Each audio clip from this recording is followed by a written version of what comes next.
Hello, everybody, and welcome to the Don't Be Mad podcast, your weekly dose of I'm back. It's been a while, but I'm back. Okay. Feels good to be back.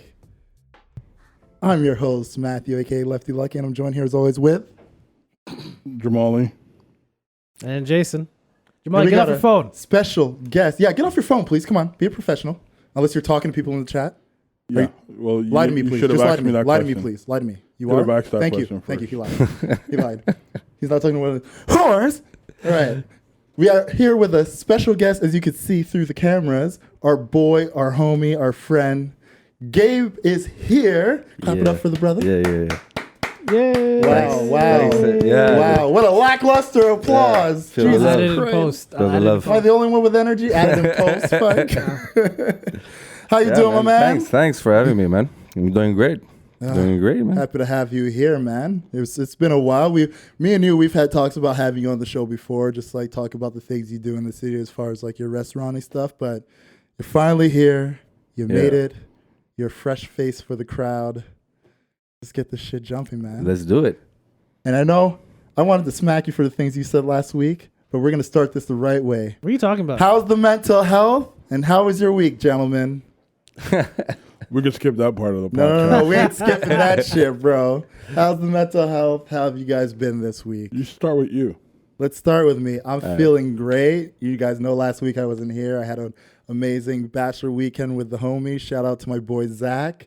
We did it really big. King of the North. He knows what that's about. And yeah, as far as the mental health goes, that weekend away just like refreshed me, man. It like rejuvenated me. Anytime I could get the fuck out of here and just have a little time off, it feels great, man. Jamali, What about you guys? What up? go ahead. What about you? What? I'm here. I'm mentally sane. How was your week, man? How did it go? My week went as the week went. Monday, Tuesday, Wednesday, Thursday, Friday. You were going strong through Ramadan? Yeah. Glad to hear it, man. He's on the podcast didn't every have week. any hiccups? Conversation pro. Jesus. Don't call the Lord name She in will vain. be there when you're done. I don't know who is she you're talking about. Jamali's just adding people. Thank you, Jason, for acknowledging. I can I see. like I that. can see him adding people. I'm happy Jason lied for him. No, I can see him adding people. Unlike this one who does nothing. I do nothing. Yet here I am holding all the conversation. Jason, what about you? How's I'm the good, mental man. health? How's the week? I'm Because good. I care about your mental health, even if you don't care about mine. Well, let's start with people caring This for is their like own mental health awareness All right, week though. or I I something. do it all the time. All the time.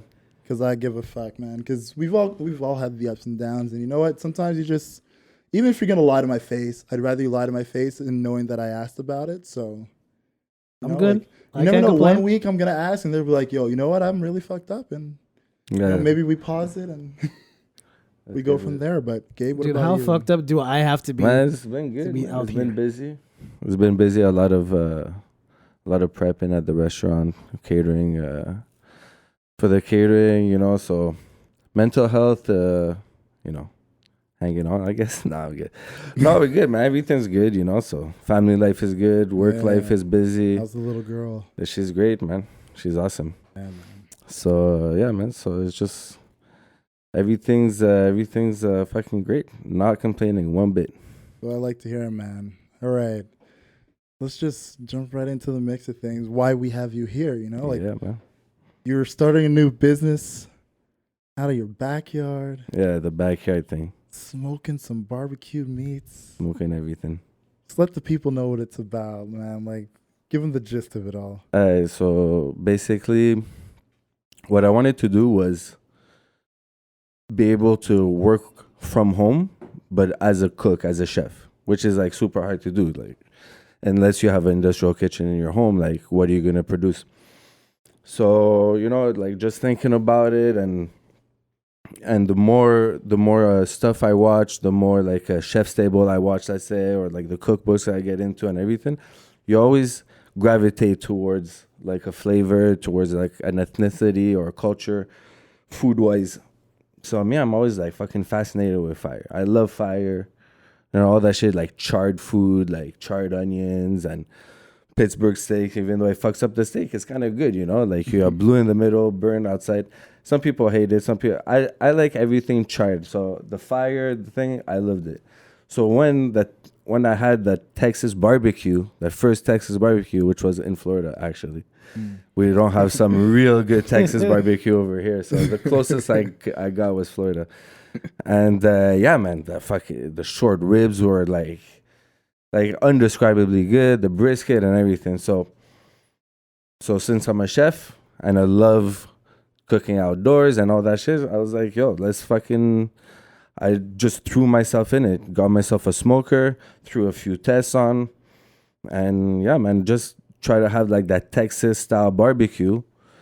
Because there's not a lot of places in Montreal, you know. I remember you got Bowfinger, you got Blackstrap. Bowfinger is probably like the most the known, popular one. But when it had ups and downs, but before it was the shit. Bowfinger was amazing. I feel like it got a bit too commercial with their stuff, and they opened too many locations. Too quickly. Quality went down. So the other good one is Blackstrap Barbecue. Yeah. It's pretty legit. I know a couple of cooks that work there, and like they do their own smoking and everything. It's really good. Yeah.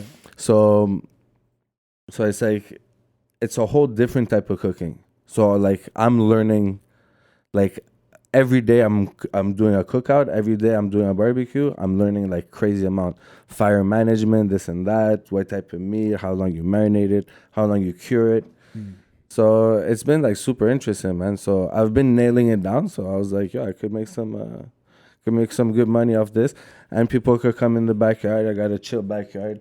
You could come chill, get some barbecue, a few sides, and just chill in the backyard. There's definitely some music playing, a bit of lights, whatever. But you basically come for the food, you know. Just come for the food. You could leave, just grab your fucking 2-3 pounds of brisket for your party. Which I will do. Yeah, you know, like chicken. I'm gonna do short ribs. So it's just like I'm gonna do like lamb legs, lamb shanks. So I'm like nonstop.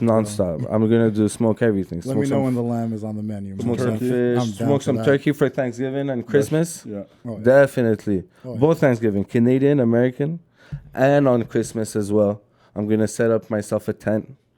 You know, windproof. Oh yeah, for the winter, man. Yeah, Montreal winters ain't nothing to fuck with. So no, like I'm definitely gonna plan on cooking in the winter. And have that barbecue taste in the winter. That'll be like, I think that could be a home run. That could be like cool, you know. So smoked turkeys, homemade smoked turkey, and so a whole bunch smoking fish as well. Gonna smoke some salmon.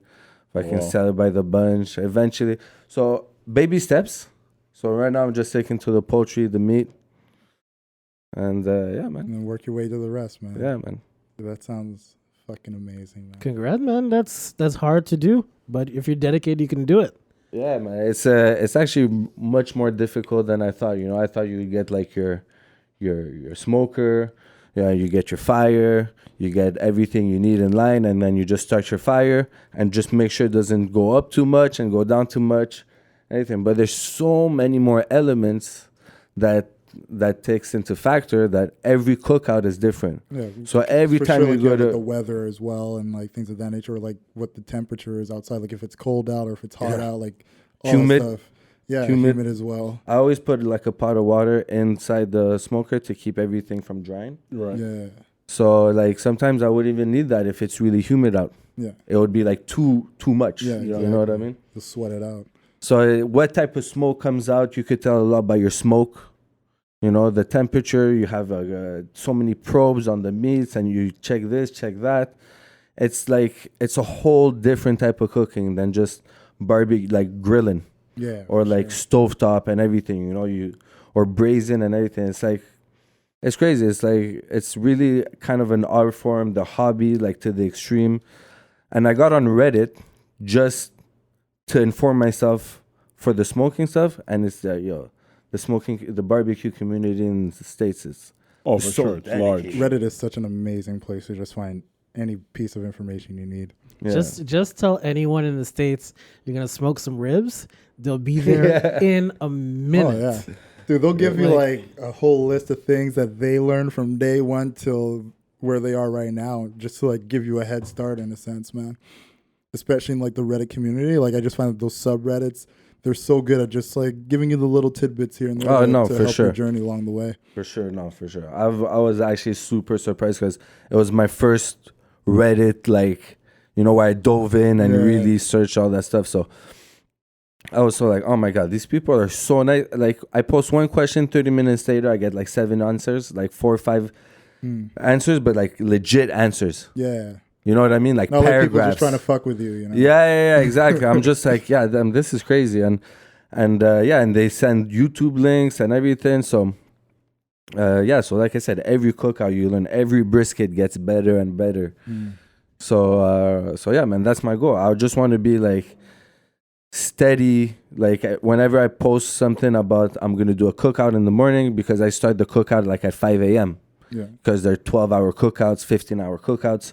So for them to be ready in time, I have to start super early. So I'm going to log into my Instagram account, which is the Backyard Smokehouse _MTL. You sent it to me, so I'm going to make sure we have like, the link up in the description. Yeah, so and yeah, everything. nice. So I'm going to just keep people informed when I'll be doing the cookout so they could put in their order before. Either come to my backyard when it's ready. I'll post like the ready time. So it'll fluctuate because you have to respect the meat. Yeah. No pun intended. But yeah, man. Lean into it, man. So yeah, that's like just the base strategy of it. That's like the base vibe of it, I guess. Dude, I like that, man. Honestly, like when you were telling me about the idea, I was just like, holy shit. Like obviously, like if anybody was going to do it, it would be you, just knowing your whole background as a chef in the restaurant industry in Montreal. So like you brought up that idea and like you were just telling me how like you're like laser focused on it and like this is what you're going to do and like you want to start it now because like the weather was getting nice. And all I kept thinking about was I could not wait to taste this damn food. And the fact like today you brought up like some food for us to taste and dude, like what I expected it to be, like this exceeded it. I was just like every bite, I'm like, fuck, I just want to just sit here and just eat it all. Like fuck doing the podcast. It's just stuff my belly right now, you know? Yeah. You know, like I tip my hat to you for all the shit you've done, but like this especially, love it, man. Like I love the idea, I love the execution, and as you said, like each cookout you do, you're gonna get better and you're gonna learn new things. And I'm expecting like what we tasted today is just gonna be 10 times better than when we tasted like in a couple of weeks from now, you know? So keep doing it, bro. Keep doing it. Yeah, man. It's like it's brand new, you know. So that's what I love about it. You know, when you do the restaurant life, you do like cooking at home, cooking for people, catering, like fast food, not fast food, but like, you know, like pub food, Asian food, French food, you know.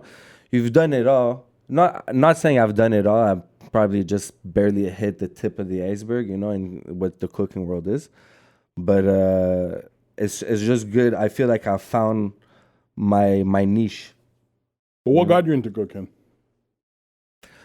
Yo, honestly, man, I was a dishwasher like at 16 years old.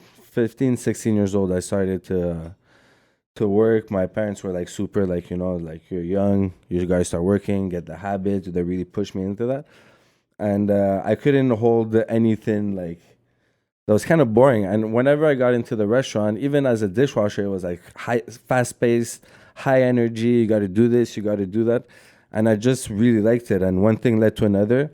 They're like, okay, peel this bag of potatoes, you know, peel these onions, cut this, cut that.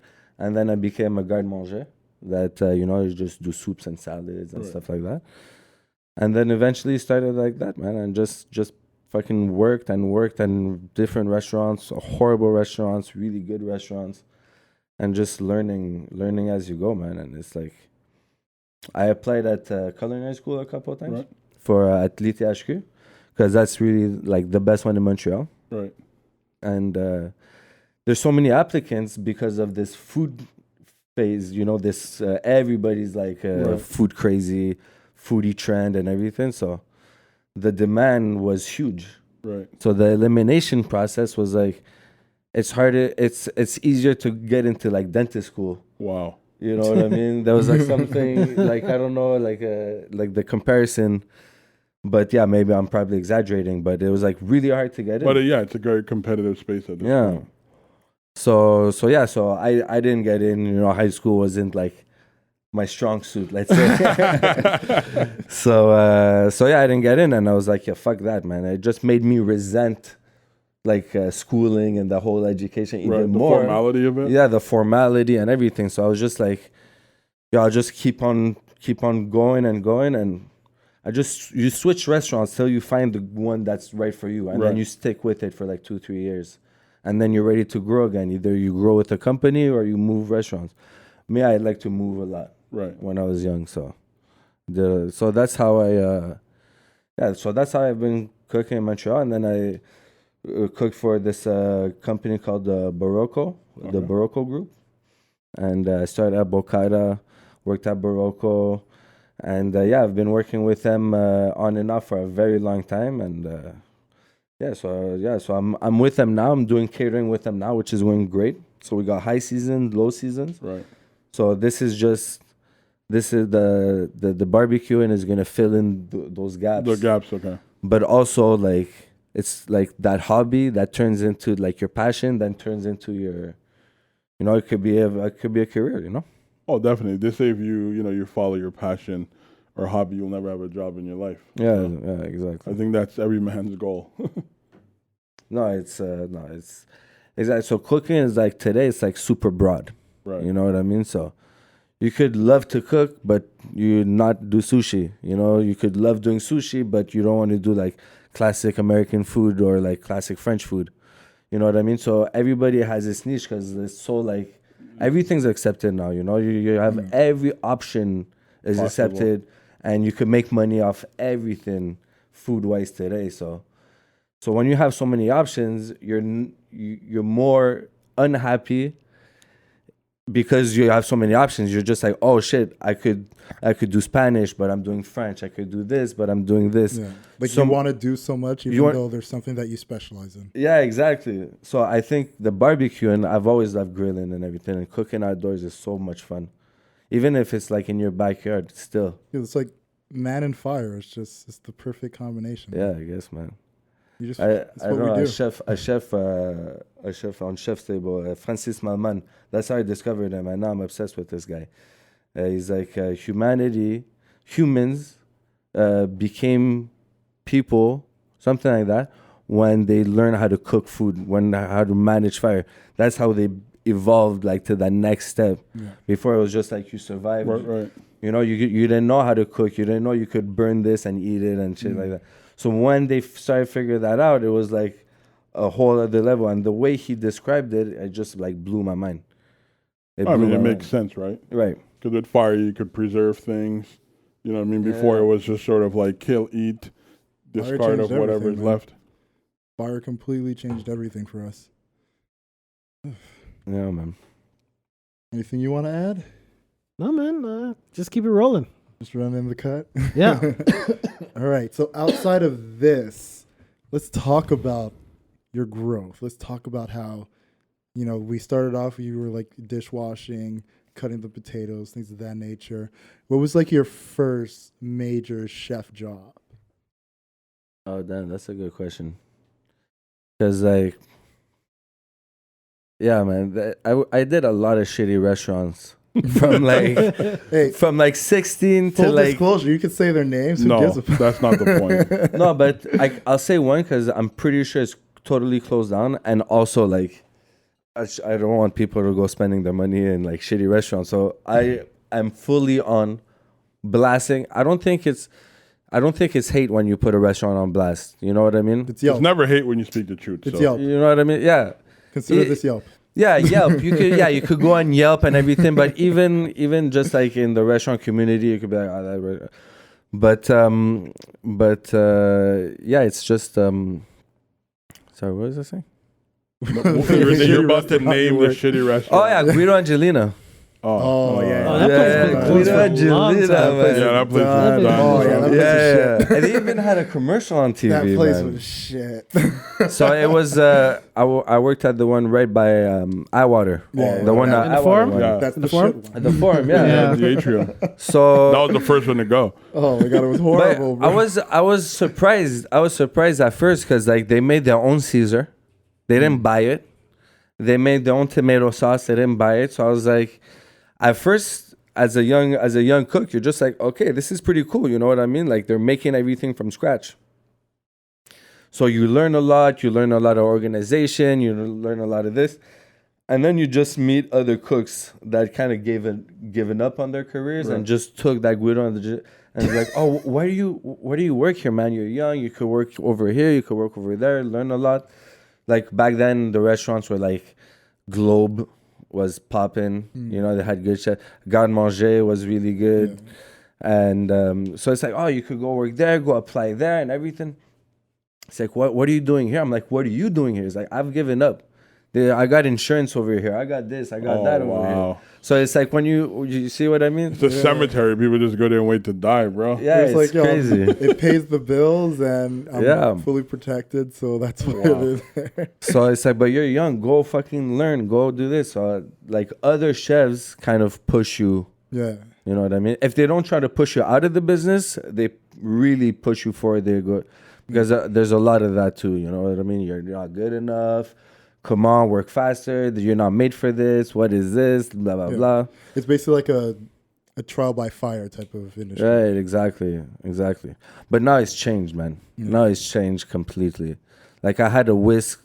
Like if you don't do a sauce properly, the French chef would take the risk. Like in the movies, like on Hell's Kitchen. Hell's Kitchen. Like come and like whip you in the back of the head with a whisk. Like you answer back and then you get fired. You're just like, okay, well, I don't want to work in this type of environment. Yeah. Right. But that was common. Yeah. You know what I mean? That was common. So now it's not like that anymore. And it's been like, it's too easy on the newbies. PC now. It's too PC. It's too PC, man. Quality's going down. But do you think that's a bad thing, though? I do, actually, because it's like there's a healthy middle. It was to one extreme, you know, with the classic French chefs and everything. Now it's going to the other extreme. And eventually it's going to balance out to be like, how hard could we be on the new guys versus to how tolerant do we have to be on their mistakes and everything, how many times they do the mistake. So, and you get so many people coming straight out of culinary school. They're like, oh, I want to be the next, Jamie Oliver or the next Gordon Ramsay or the next whatever, Grant Achatz, like some top chef and everything. And then they haven't worked a day in their life in a restaurant. They come out of culinary school and they think they know everything. So they're mouthing off to you. And you're just like, what? If I was in your position, I would just be like, yeah, okay, yes, okay, I'll do this like this. I'll do this like that. I never mouth back. Yeah. You know what I mean? Especially if you're looking at somebody who's in the industry, been doing it for X amount of years, and you're freshly coming out of school. Yeah. They're being hard on you because they know what it takes to get the quality that it needs to be. Yeah. Well, I mean, to a certain degree, like you said, there's people that push you up and push you out. Yeah. And I'm for sure for a new person, I'm sure after a while you decipher who's for you and who's against you. Yeah. But coming out, I think also too, it's a confident thing. It's like, I got to feel confident in what I know, what I was theoretically trained, right? What I was because even though there's practical work that's being done, like I know LaSalle College have a good program. In fact, they run a restaurant out of that school. Right. And people, talk about how good it is. But I'm sure for a lot of people coming out, it's more so them not giving up what we'll consider pride or whatever to kind of talk back. You know what I mean? To show assertiveness. But I'm sure eventually it mellows out and they realize like, there's a lot of shit I don't know. Yeah, those are the ones that take a step back and, they look at what they really want to do. Right. Like, is this my passion? Is this what I want to do for now? Because if it's something you want to do for now, while you like search for yourself, from like your 20 to your 25 and you're just working in the restaurant industry, it's crazy, it's good, it's what I've seen on TV and everything, you're going to get like a really hard dose of reality because it's not like that at all. I'm going to smack you in the face. Yeah, man. You got to say goodbye to your social life completely, man. I think for a job like that, you have to be willing to do anything someone asks you to do. Yeah. So you start a new job. I think it's like any job. You start a new job, you have to get into it. You have no experience. You have the theory experience, but you don't have the hands-on experience. So you essentially, these people who've been there longer than you, just because you're coming from a school doesn't mean that you know everything. It's the people who are actually making the food, have the hands-on experience, been doing it for years. They have probably vast amount more experience than someone coming out of school. Right. No, exactly. But now it's like I don't know if you guys heard of this one chef in New York. He's 16 years old.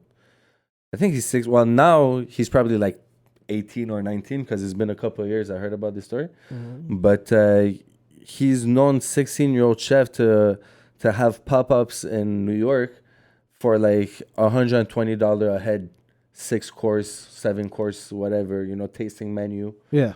And so yeah, it's one of those fancy pop-ups. You just go sit down. There's no menu, or it's just a menu you don't choose. It's just a script, and you have the wine pairing. You have this and that. The dude is 16 years old, and you're charging like 120, no wine pairing, out of like it's crazy. It's crazy to me. You know what I mean? You can get away with it though in New York though. That's the thing. Yeah, and it worked. Yeah. And it worked. And like his food, I'm sure was good, you know what I mean? But he had the team, he had the investment, he had those rich parents and everything that gave him everything. So he had that leg up. But I'm sure he also had the drive within himself, because I don't know much 16-year-old that's willing to sacrifice an evening to please people rather than staying home and playing Xboxes. No, that's a good point. Like there's an amount of like kudos. Right, you gotta tip your hat off to anybody at that age. Yeah. But also like what are you teaching this 16-year-old kid? Like how, like at 20, what is, like, you know what I mean, 25, what is her accomplishment going to be? Usually like a chef, to get to that level, has to go years and years and years to get that respect from people, to be like, oh, okay, I'm going to pay $120 just for the food. And I'm not going to pick. He's going to pick. He's going to create this experience for me. And I just have to trust this chef. Right. So now you kind of take away the credibility from all those years of experience by just going and to this like 16-year-old guy, because it's a trend. It's a foodie trend. Right, but it's also an outlier situation where I don't think most, even if you want to cook at 16, I don't think you're probably capable. I'm sure you probably was cooking. Because I look at MasterChef Junior, I'm not going to lie. Yeah, they're them 8-year-old kids be blowing my mind away. Yeah. They're really good. I know adults who can't cook as good as they can. I know cooks in the kitchen that don't pull off. Dude, I've been watching that show. I'm like cheering for them like it's a sports event, man. Like, it's crazy. So damn good, man. And I get emotional. I watch that show. Like I feel like a parent. Like when they start like trying, like no, keep it in. Didn't they have a blind girl one time? I don't know if it was Junior, but no, they did. Christine, the Chinese girl, she won Master Chef. But not Junior. She wasn't a kid. She was a grown woman and she was blind. Because that's her taste buds. Oh, for sure. Like the best. But they also had a vegetarian chef that won, and she won like cooking like meat dishes. This Indian girl. Really? Yeah, it was pretty dope. Yeah, I remember her. It's pretty. Like I watch all the Hell's Kitchen. I watch Master Chef. Yeah, I'm still gonna root for the blind girl over the vegetarian girl. Come on. Like, oh no, you gotta cook with me. Oh man, that's so like, difficult for you. She can't see if she's grabbing an onion right now or a hot pot. Nah, but Christine was really talented. I think again, she's an outlier. You know what I mean? Most blind people will never. They feel like incapacitated by their illness or whatever. But she does have that advantage of like all the other senses are heightened. That's turning your disadvantage into like a massive. You turn tragedy into triumph, and that's essentially what it is. That's crazy. Her palate must be like crazy on point. Insane, man. Yeah, man. Yeah. But yeah, man, Master Chef Junior. I've never gotten into it, but now. Nah, man, that's a dope show, bro. But it's like it's emotional. More dedicated to Master Chef Junior than like any of the other ones. Yeah, you root for kids. That's the thing. Like any of the shows where like the kids are there, I'm like, yo, man, like they're young. They're like always between the ages of like what, 8 to like 15. Even there was a 7-year-old one. Yeah, they're young, but they're just so damn talented. What's crazy? Whenever I watch those shows, I rarely watch those competition shows because I don't like culinary competition. I think they're like, but for MasterChef, I get it because it's like they're home cooks and everything, so it's on a different level. But those for the adult ones, the ones I've seen, I found myself always rooting for one to get eliminated. one or two, I'm like, oh, yeah, this motherfucker Yeah, I gotta do get that out. too. It's like, Yeah. But I feel you're for arrogant as fuck. yeah, but I feel for the junior is the opposite. You're just like, Yeah. oh, I hope they get it. I hope they stay in. I hope this. But you actually see a different quality of judging too, right? Because I yeah, think they're that's nice. the only side of any show I've watched at Gordon Ramsay. I think that's the only one I've ever seen him speak diligently. Like he would literally comfort a crying Yeah. kid. Like, Yeah. It's like, and it's okay, normally don't he worry would about it. literally shit on you until you cry. But Yeah. that's I don't know if you guys seen his old shows called The Boiling Point. Yeah, I've seen. all of them, You've yeah. seen those. So he used to be like, but honestly, I feel like today Gordon Ramsay is like the best restaurateur. Like he's Oh, for sure, but he's like and his other shows like the F Word and everything. It's such he has such a way of like just perfectly describing how to do, what to do, when to do it, and what you're looking for in such a precise amount of time. And no, he's on another level. The Gordon Ramsay. A lot of people shit on Gordon Ramsay for, like Hell's Kitchen character and everything. But honestly, he's one of the best. He's crazy. He's I crazy. agree with you, man. Like Uh, he'll just like, especially when he has like his demonstrations and he just shows you like one of my favorite shows of his was the one where he's just like in his own kitchen at home with his family Yeah. cooking Yeah. meals yeah. and the just, Christmas special. You ever seen that one? Yeah, Oh, yeah. yeah. The crib, like there's a bunch of them. Bunch I of don't them, know if yeah. they still No, they have it still on. make them. Yeah, they No, still. well, they used to have them on Netflix. I don't know. if Oh they no, still they're have on them. YouTube, free over Well, there you there. go. They're Oh yeah, YouTube on now. Netflix. It used to be. I don't know if it still is, but I remember like I watched like a couple seasons of it on Netflix, and yeah, like just watching the meals he would cook at home, and just like they were always like these 15-minute meals you could do, but yeah, if I'm doing it, it's not 15 fucking minutes. Yeah, they make it. He He's makes it also look coming out really there like easy. sharpening the knife and doing all these perfect cuts. Like I'm not doing that shit. It's gonna take me some time. But I mean, I think it's necessary. I like the fact that he also incorporates his kids a lot. yeah, And Yeah. even I think Talia, his oldest daughter, is now a chef. Oh yeah. yeah, she's She's a been chef. chefing it up now too. Yeah. Oh, that's cool, man. Right. Yeah, no, So dude, he's just amazing, man. Like, I like Gordon Ramsay. Yeah, don't really I watch wouldn't. any I of wouldn't the want my shows. kid to say what. I don't really watch any of the shows. No, Nah, it's not my thing. no, Yes, no no, food yeah. shows in general. Here and there, but not competition ones, like you said, because to me it's like, okay, you're cooking food. You can't really cook food. So that subjective. fast. It's so subjective, right? Yeah, so I'm like saying like, do I really want you in the restaurant cooking my food? Like, no, not really. Wow. So I'm like, no. But the And thing I- about Gordon Ramsay, and I find like a lot, not just his competition. I feel like he gives honest feedback and he roots for everybody.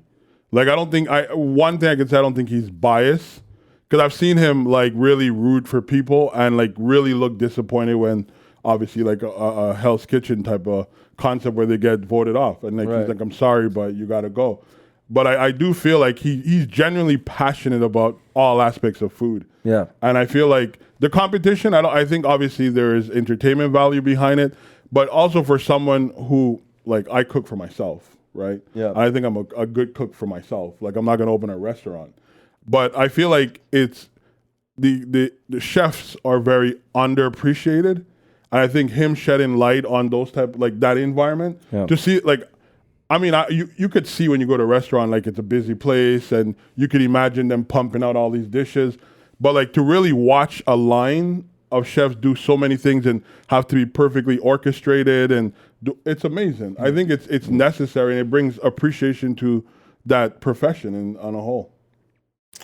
Yeah, no, it's definitely when you get into the rhythm, it's like a whole nother thing, when you get into the weeds or the juice or whatever you want to call it, it's like you zone in, you know what I mean? And you hear the chef or you hear the caller and everything. And like when you have a really good service, you know what I mean? A really good night and you had like a 30-seater restaurant and you did like 90 people, like 110 people. You turned it over like 3-4 times and everything went smoothly because everybody communicated. You listened to the chef, you answered, you did this, you did that.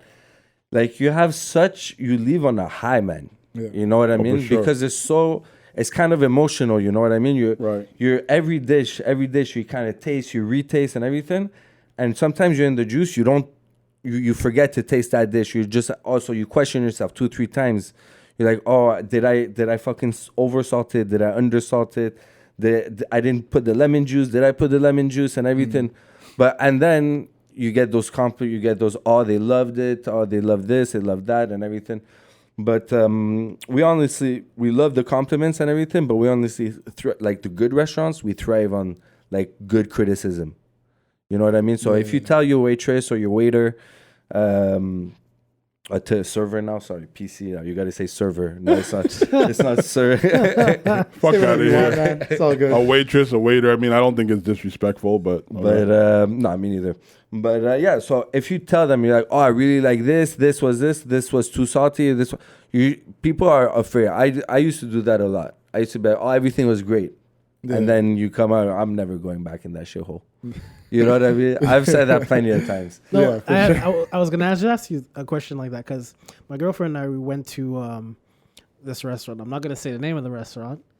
Go ahead. Huh? Okay, La Belle et la Bœuf. Okay, yeah, I know. The one on St. Catherine. Yeah, okay. We went there twice. All right. And twice within a span of like a good 10 months. And disaster both times. Where'd you go back the second time? Why did you go back the second time? This first time we went was in the summertime. All right. And it was very busy. So I was like, okay. All right. Yeah, Understandable. And I've been to other Belle et la Bœufs before. So I'm like, okay, I'll give it another chance. We went back the second time, which was last month. Right. And it was horrible. It was Did you say something? I said something to the server. All right. But I saw the man. But I didn't dog out the server. I just saw the managers, and I just saw all of them standing. They're either walking by tables, looking at plates, empty plates, and not taking it with them. Right. And the service wasn't on point. Not really the service. The management wasn't on point. Right. And there's two managers on the floor, and they're not really directing or managing, essentially. Yeah. Like, what would you suggest in a situation like that? Because me personally, I would have gone to the manager, but I didn't want to start a scene in front of my girlfriend or anything like that. Yeah, no, I know what you mean. Trying to keep it gentlemanly. I respect that.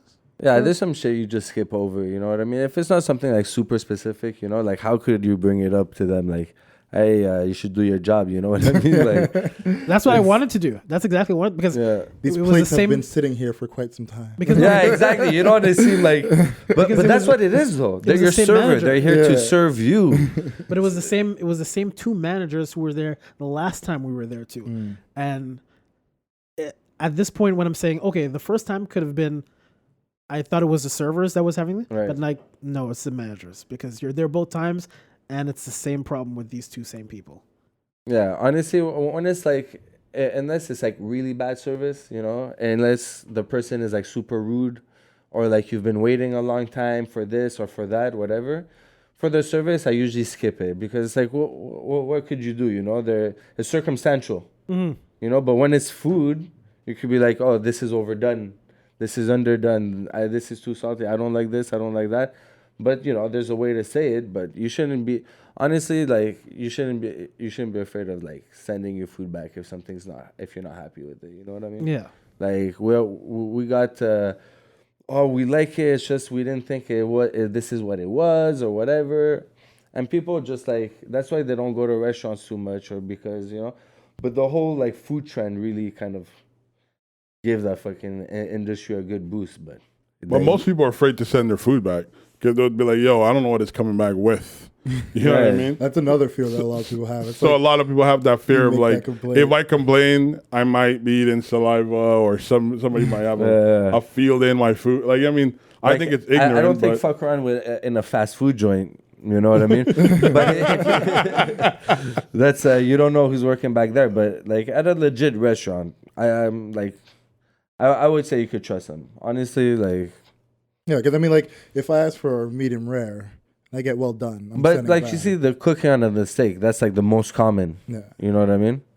But we have this dish. I used to work at Bocata. We had this dish called squid ink risotto. So it's kind of like a paella, whatever. And instead of using saffron, we use squid ink. So it's kind of like a play on the paella with the squid ink and everything. So people went, and it's black. It's black. So people, when they get it at first, this was like years ago. They're like, oh, they weren't down at first. You know what I mean? Like, no, we didn't think it was gonna be like this. Some end up eating it, they love it, and some can get over the visual aspect, which is like black risotto. You know what I mean? So they send it back, or they don't touch it. They just put it on the side. Is everything fine? Oh, yeah, everything's fine. You know, it's a really good restaurant, a really good service that really cares about their customers. If you don't touch your food, you don't want it to go, and they comp it. They don't charge you for it. You go back to that restaurant. You know, you know you're going to get treated well. You know, and it's happened before to me. It's happened, you know. I didn't want to say anything. I didn't really like the dish. They didn't charge it. You know what I mean? So there's like little details like that. You know, it's a little gesture for them, but for you, it's like, oh shit. You know, they paid attention to this. Odds are you're gonna go back to that restaurant. Yeah. You know what I mean? Because the vibe is good. You know, they're not trying to screw you over by selling you big bottles of wine. They care about the customer service as well. Exactly. And it's a hospitality business. Yeah. People tend to forget that because it's like the fast food chains like Belle et La Boeuf and other, you know, it's like they're kind of chain run restaurants in Quebec, so it's not like massively huge or anything. But I feel like for like the chain restaurants, they're like good or bad reviews, unless it's like a hill of like bad reviews, it won't really hurt them because the turnover for places like that, especially within all the restaurants, pretty much just saves them any type of worry. But if it's like a specific like restaurant where it's like it's only one of them, then their customer service, their word of mouth getting spread, like it means that much more to them because they know it's like what they provide their customers is what no one else is providing. So they have to make sure that everybody that walks in and out of there gets something that they can walk away positively with, you know? Right. And it's possible. Like, have you been to Campai Garden on St. Catherine? I've been before. I haven't eaten. Like, I've gone to like kind of party pretty much. So yeah, I've been a couple of times just for that. Yeah. There's always a line there. Yeah, there's always a line, but I go early because I went in the beginning. It's nothing special. You see, when I went, I kind of enjoyed it. It wasn't packed at all. All right, so when I ordered the food and everything, I was like, this is not like the best food, but it was like tasty. It was good. It was like rightly priced, you know. That actually influenced your taste. Oh, absolutely. Yeah. You know what I mean? Oh, absolutely. Yeah, the more I spend on something, the better taste good. Yeah, that's not necessarily true though. But that's what the hope is. Like, that's what the hope is. Yeah, you're right. Yeah, no, it's not necessarily true. You're right. Yeah, because for me, a burger at Five Guys Burgers and Fries tastes 100 times better than La Belle et La Boeuf. Anything that La Belle et La Boeuf has, and I don't understand why. Well, I mean, I think your experiences too would definitely. But even before the two times I went to La Belle et La Boeuf before. And okay, I thought those were your two. No, only I've been times. there before. I've been there a couple times before. Okay. And you liked it before, and those last two times ruined it for you. That's correct.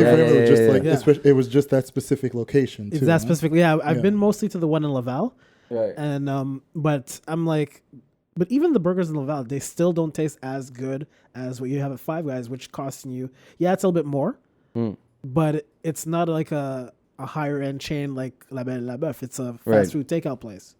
No, but you see, there's some stuff I would never order. I rarely would order in a restaurant. Rarely. That's mac and cheese. Because, honestly, not happening. Never. That's not happening. You make the best mac and cheese. You make it at home. Yeah. I don't care what type of mac and cheese you like. Man. What? I'm West Indian. Not happening. And mac and cheese burger. Because, if you don't go to a burger joint, I don't know if you're in the States, like Shake Shack, and I've never been to In-N-Out. I've been to Shake Shack. I've never been to In-N-Out, but that's just a bomb.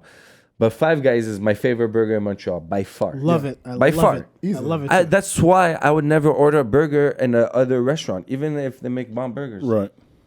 I'm not gonna. You'd have to literally shock me. Yeah. Yeah. That's why you order it, I'll taste it, and then I'll order it again the next time I'm here. That's why it puzzles me. Like, how is a place that's a higher end place making shitty burgers compared to a fast food place? It doesn't make sense to me. Well, I mean, it makes sense in terms of if you look at Five Guys specialize in burger making. But all their energy. Well, essentially, like La Belle et La Boeuf is. But when you specialize, when you specialize in an industry, you're gonna. It's like they have TVs and. Not too many. Yeah, but it's like it's more like it's not a sports bar though. It's not a sports bar. But do they advertise a Habs game? No, not No. that I've Ah, heard. okay, That's so true. so They wouldn't the, do so that. it's not a sports bar. That's your way you gauge It's it. like if the Habs Could play, you watch they a want you Habs there. game while you're eating? Yes, it's sports bar. It could be, but yeah, but what are you saying about the? No, what I'm saying, when you specialize in a area, whether in this case Five Guys is a burger joint, they're gonna do research that specifically improve their burger. Yeah, That's just factual. These guys in like restaurant like Fire Grill and Belly La Breath, they're gonna put something together. Fire that- Grill. Damn, that's still open. Yeah, it's still there. Bro. Can't Still remember there. the last time I fuck with heard- Fire Grill. Don't be dissing Really? Fire. Yeah, It's I fuck with Fire disgusting. Grill. Oh my Oh, god. yo, they, I don't. bro. I don't. You're on very- an island for this one. I don't really. Yeah. I'm typically on an island by myself I most I of the think time. they use the powdered mashed potatoes for the I mashed. never had. I've never had We're mashed shitting, we're shitting on that. But you see, that's a chain. I don't mind. You see, Fire Grill, but Fire Grill, come on, man. Bro, it's not expensive. It's not You've expensive. literally just insulted Gabe. No, I haven't insulted So, Gabe. so what do you get when you go to Fire Grill? A salmon. I like salmon. Yeah, Okay. I like fish. I know where you're going with that. I saw your look on your face. I Your literally fucking said face nothing. light up like a Christmas tree. I literally said absolutely nothing But there. like, if I have to choose a restaurant to go to, it would be Bevo. I like the pizzeria. yeah, like yeah, I fuck yeah. with. Like I eat at good places too. Like not just Fire Grill, but I think Fire Grill is cool. But I'm just saying, like, you find like places like that, you're not spending as much. Right. You're getting a decent service. I'm not expecting the moon when I go there. You know what I Right, mean? right. I'm just expecting my food the way I like it, and that's it. That's why I like going to good diners or good Oh, delis. same, Right. man, same. You see, we don't have enough of those in Montreal. No. If they You know had what I like mean? A good- 5 more jukebox burgers around Montreal, I would love that. Was that good? I've never been. You know, oh my goodness, it's so good. Really? Burgers are really good. Quality. I've never been. Yeah. Try it. Where is that? West Island, Marché yeah. de l'Ouest. All right. Yeah, You'd no, like I've it. never. But yeah, I mean, the diner I used to really like. I used to live on Green next to Lionel Gru, and there's they have the Green Stop. Yeah, I've heard of Oh man, and it's not. There's nothing special, right? It's just the service is good. Right. You know, you get welcomed by darling or a honey. You know, like, hey honey, hey darling, you want a table for one, table for two? You know, like Very old school. very old school. You know, even the young ones keep up with their tradition, which is awesome. Yeah. And you order the club sandwich. That's the one on is that Saint Antoine, Notre Dame? Yeah. Yeah. Notre Dame. Yeah, I've Yeah. been there a few times. Yeah. Man, if the fries are fresh, you ask for fresh fries, man, they're boom. 'cause Which they're place is thick. this? Green Green, Stop. Green Stop. Okay, because I was gonna say on Notre Dame, there's a place kind of like that too. It's called Nouveau Système. New System. Oh yeah, New System Barbecue. Oh, I love that. I Yeah, had they're my good. But if you like fucking cinnamon in your poutine sauce, fuck. I've never. I never. They got got that me, before. dog. Yo, they had me one night. I was like, what the fuck is this? Everything is good, but why do they put cinnamon? This nutmeg? What am I fucking Never eating gotten that poutine before. cake? Yeah, definitely. Never gotten Man. that before, but I love And that honestly, place. people didn't believe me and they didn't want to order, right? Just in case I was right. I'm like, just ask them to taste. You know, take a plastic spoon. Like, could you just dip this in the thing? I'm like, yo, they fucking put cinnamon or like cloves or some shit. It's Oh so my God, weird, man. that's That's why. weird. But New System, but they have not to shit on them because I used to like eat there a lot. They're open till 2 a.m. So it's like, yo, It's Oh, yeah. legit. it's legit. But yeah, all the fucking steamies, the burgers, you know, all that shit's good. The Yeah. fries are really good too. Oh, the great. But I just don't fuck with that poutine sauce. Even La Fleur has that poutine sauce Yeah. with the cinnamon and shit inside. It's too sweet. Fuck, I don't get it. I don't get it. Oh man. Yeah, it's fucking whack. I can't- Yeah. Yeah. It's got to be savior, man. I don't want Yeah, sweet man. sauce, man. I want a nice salty, like, regret it after I've eaten it, Yes. but enjoy it the whole way Yes, through. dehydrated. Yeah. Yeah. You gotta drink a whole glass of water. Right Yeah, after yeah, that. yeah, yeah. Be pissed off that they gave you that small cup of fucking Coke or It's crazy Pepsi, how bro. poutine though it like really took off in the States, huh? Yeah. With the hipsters. Yeah. Bro, I even watched this They try to video. reinvent it in all these fucking ways. hipsters. I Dude, when I watched saw them this. putting like green onion on it, I was like, "What are you guys doing?" Oh, man. just keep it No, simple. but it still tastes okay. The Just green keep onion it- doesn't. That's what Sports Station does now. Keep it Yeah, They simple. put Oh, green yeah. onion on their poutine.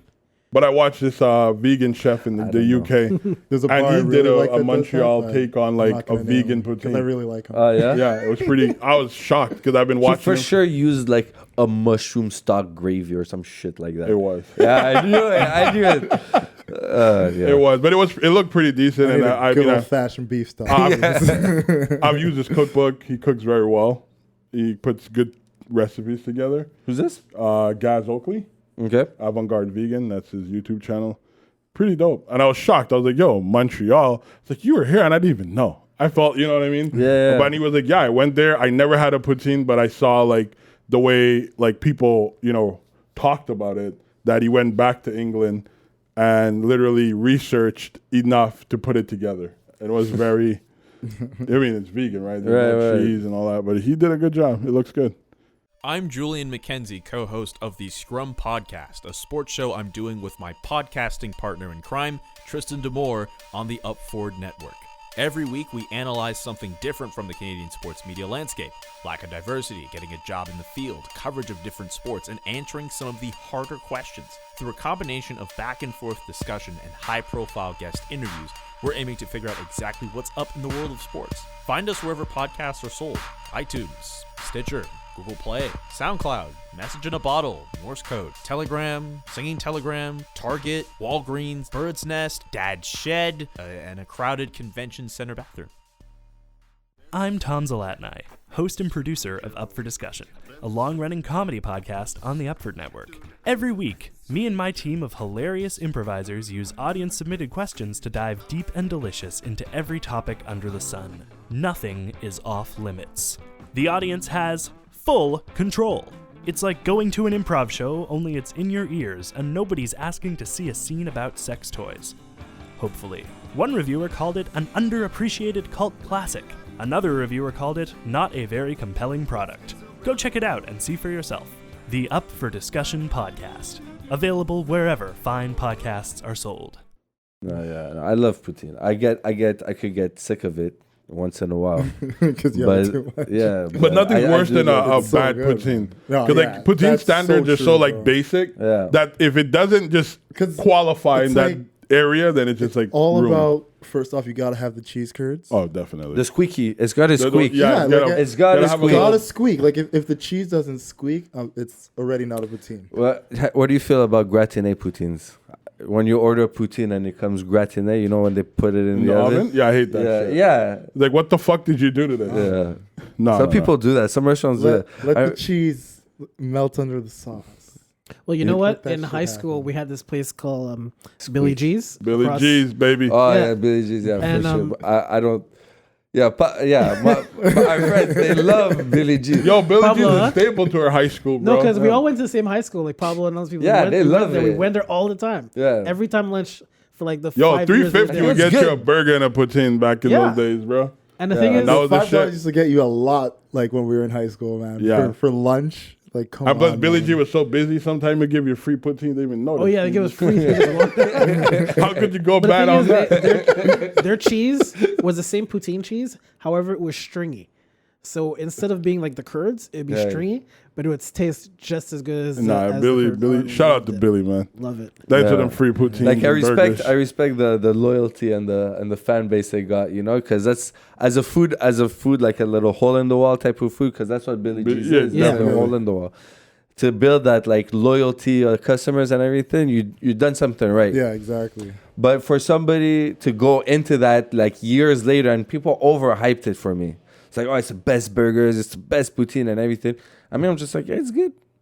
Yeah, because I feel like for you didn't have that nostalgia. Yeah. with it. Yeah, it's all nostalgic. You it's know what I like- mean? Yeah. For them, they grew up on it. It was like probably like the first introduction to it, and like you're getting it for like Like the eating cheap on your buck. own with your friends. Yeah, Bro, exactly, I'm telling you, you know? that was a food bank when you had no money. Bro, you don't Yeah, understand. yeah, Like, yeah. you Damn. could But that's what it stretch. is, you know. It's like it's one of those places that you just knew, like you could walk in there with $2 and get a good meal. Bro, Walk you with could get $3, you a could good get meal. almost a poutine. He would just give you sauce Fry and sauce. gravy. but that's it, you know, like fry sauce, bro. Like, We give you the but fry it's sauce. things like that, No like knowing cheese, that though, you could literally but- go in there with $2, and yeah, you're not gonna get like the regular combo of like a poutine and a drink, but you're still gonna leave with food, you Bro. know. But it was food that hit the spot. I don't know why. Yeah. But like even as a grown man now, like I pass by every so often, like once, twice a year, and just Yeah. get a double cheese, you know? Oh, because like we had a spot like that near Westmount. It's like the depth that was there. It's closed now, unfortunately. But Billy G's is still open. We no, doing this something place right. like it's in Westmount, and essentially what happened, like the renter priced them out. It was done on purpose. Like we knew the fucking deal. But like that was one of those places too, where like you go in and like $3 something, you get a poutine and a canned drink, and you were set.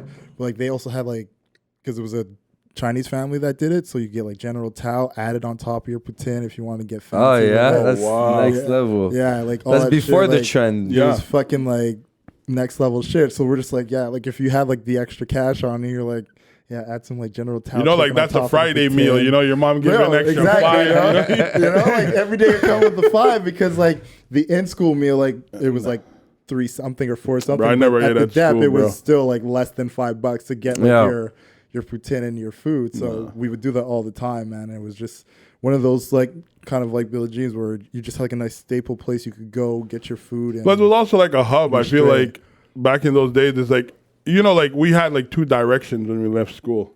If you continued north, you go into Billy. If you turn left, you go into Pizza Express and Layla. Like down on Pizza Walkley. Express is so bad though. Yo, it Just was go to terrible. fucking Pizza Wallet.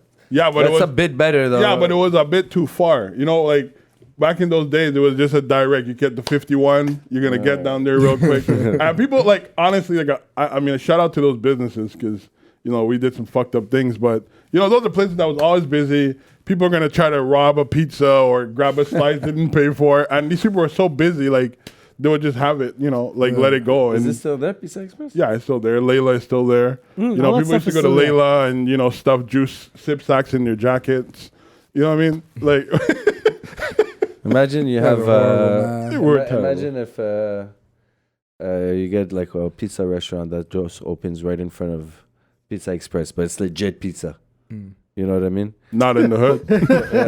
It's not in the hood. I like You when could said gentrify. legit- You could gentrify Walkley. Not Walkley. You could gentrify Walkley. How? Eventually, they're doing it with what's it called, Point Saint Charles, Yeah. and Yeah, but that's a different That's story. worse. Point St. Charles, St. Point's Henry, way worse. all of that. Yeah. No, but that's a You could do different that, stuff you could do because that, I think also too you with the mixture of Griffintown being so close and But that's all those essentially it. What do Yeah. you think But Griffintown you, is? you have Monkland area, you know, Bro. that's gonna bleed out eventually. I don't care what you say. All it takes is 1 or 2 investors to come in and just spend Yo. their You make millions, Summerlet. and You it make changes Summerlet. You everything. put like 2 really good stores on Summerlet and 2 really good restaurants on Summerlet, and that's just turning over within like 5-6 years. Bro, Yeah. That's literally how it Walkley would works. always be Walkley. Nah. There's no hope. Never my say God. never, bro. There's Never no say hope. never. The conversation bro. took a turn, man. It took a Walkley will turn. always be Walkley, brother. I mean, it sounds good and it'll be beautiful to see, but nah, it's Walkley, bro. But it is what it is. But like, I think food and like, especially places like But Montreal. except Fire Girl, what's your other go-to restaurant? Like we were talking about poutines, but nobody even class our favorite poutines. Like, what's your favorite poutine spot? Like favorite poutine. First thing that comes into your Favorite head. poutine right now, I would say, is Le Cheese. Oh yeah. Yeah. This is Because I like the way they make their fries. Okay, stays crunchy. Yeah. All right. Yeah. They double I- fry it. I love Is that. that right? I like a good crunch. Like, I want to get to the last bite. You know, I think Have they a use good- Cavendish fries. I don't know if you had those Cavendish fries from Yeah. Costco. Yeah, the big bag. Yo, they're the best. Honestly, Yeah. I don't even shit on restaurants that buy frozen fries. Like those, that's one of the shortcuts you could take. Hey, Gordon Ramsay wouldn't agree with you. But Yeah, no, but I it's- really like them. But you know I what? really like Gordon those Ramsay guys. when he opened up his rotisserie chicken restaurant, you know, or in Montreal, you know, he partnered up with people in Montreal to open it up with Guy La Liberté and everything. Complete flop. It didn't work at all. You know how many, like, they had 3 steps to making their fries. They were really good, but you had a dehydration step, you had a steaming, and then dehydration, and then 1 fry, and then 2 fry, and then the final fry. So your thing is like super crispy. Inside it's like mashed potatoes. Outside it's like really good fries. But at the end of the day, The long process. it's a long process just for fries. So you really have to like, you're gonna pay their fries like $7, $8, $10, $12 a fry. You're not gonna survive. Yeah. You know what I mean? Fries should be cheap. Exactly. So homemade fries or store or like frozen fries, It's all good, especially when they're Cavendish fries. Oh, Yeah. man. Oof. And like, if that's what they're using, so be it, man. I don't care. It's fucking delicious. And I got to shout them out too because they're boys that I went to high school with. Nice. So it's like the fact that they make fucking good food. Yeah. And like they're open late as well. I'm just like, dude, like double I've only check eaten on at the them. food truck. I never had the food truck essentially now, I think they still do it in the summer. I'm not sure if they're still doing it, but I know that's how they started. Yeah. And then they got the location on Monkland and they've just been booming ever since, man. Nice. Yeah, it's a good I'm trying to think. Uber eats the fuck out of that stuff, man. Say what? Said Uber eats the fuck out of cheese. I can't think of a good poutine place that I like, honestly. Like, when I think of good poutine, I honestly think back of Picasso's. Like, they had, like, boom poutine for me. Like, their smoked meat poutine was amazing. Oh, I do like a good smoked meat. But anytime you add some meat on top of poutine, but like as long as that you have the gravy base, the like base. because like before I ever like throw anything on top of a poutine in a place I go to, I just get the regular first. no. Like I gotta know how your regular poutine tastes like, so that way it's like, all right, is it good on its own? Before I think start Dunn's, I would go throwing with meats Dunn's. on it. Dunn's is really Dunn's has good. really I would have good, to go with yeah. Dunn's. Now that I think about it. If it weren't for the cheese, Dunn's would probably be. Bro, like I the used to number work one. overnight. You guys remember when I used to work overnight? Yeah, I used to kill the shit out of Dunn's.